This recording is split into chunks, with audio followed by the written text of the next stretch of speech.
Hi, and welcome to Cars and Coffee Stories. We are here in San Clemente, California. Next to me is Travis. Nice to meet you. Hi, nice to meet you. Travis, tell us something about your car. Well, this is a replica of a 289 Cobra, and it's built by ERA, and it's a very authentic recreation of the actual 289 Cobras that were raced in Europe that year that won the World Championship. What's your favorite part about the car? My favorite part about the car is really its authenticity. I've loved the look of the Cobra since I was a kid, and I always wanted one, and I found this one and bought it. I didn't build it, but the guy who did a tremendous, fantastic job with it, and he specifically built this car to look as if it had just come off of the racetracks in Europe. Nice. What kind of engine is in there?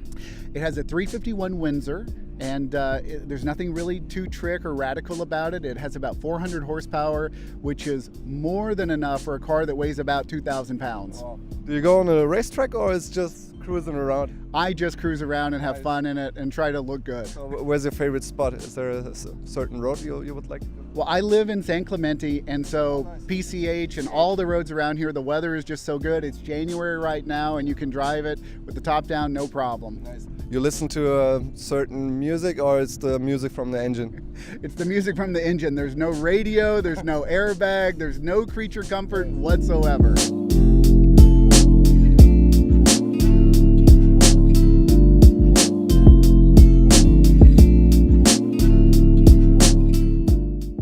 How difficult is it to drive? Is it scary, or is like if you get used to it, is it kind of okay?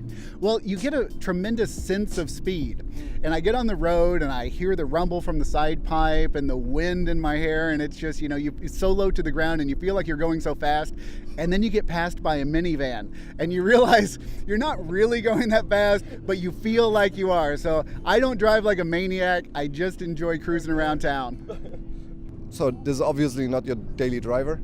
No, not my daily driver. That would be pretty tough. Okay. But I love the car, and it's everything I wanted from a Cobra. It starts every time I turn the key, and it's just been a lot of fun. I get big thumbs up and smiles and waves wherever I go. When I got the car, it was a very authentic recreation of a European racer. And so what I did is I streeted it up and made it more, street friendly. And I put badges on it, the Powered by Ford badges, the sun visors and the wind wings and the rear view mirror, because it was truly a really authentic race car when I got it. And so I'm like, well, I wanted to have some more of the creature comforts to the extent they existed.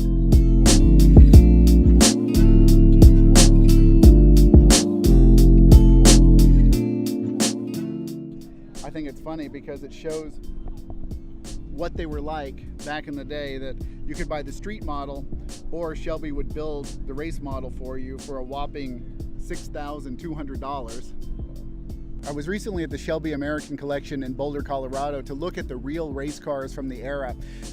The biggest difference between my car and those cars is my paint is way too nice. Those cars were not painted to win car shows. Yeah. They were painted for identification on the racetrack.